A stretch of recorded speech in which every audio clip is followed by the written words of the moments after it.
Sai cosa? Stavo pensando alla delega. Non puoi delegare una cosa che non sai fare perché cioè, succedono veramente dei casini. Allora, perché è una cosa che devi saper fare? È una cosa su cui hai vinto, perché conosci la procedura, conosci i problemi, conosci i tempi. E quindi se provi a delegare qualcosa che non sai fare, probabilmente giudicherai male i risultati, oppure forse non saprai gestire eventuali dubbi o qualcosa che così blocca.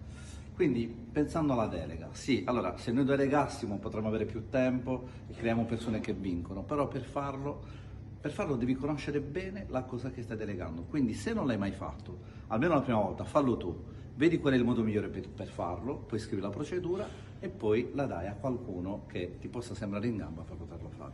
Quindi, per poter delegare devi saperlo fare. Questa è una regola d'oro. Se ne vuoi sapere di più o non sai come si fa, basta che ci scrivi e noi siamo a disposizione. A presto, ciao.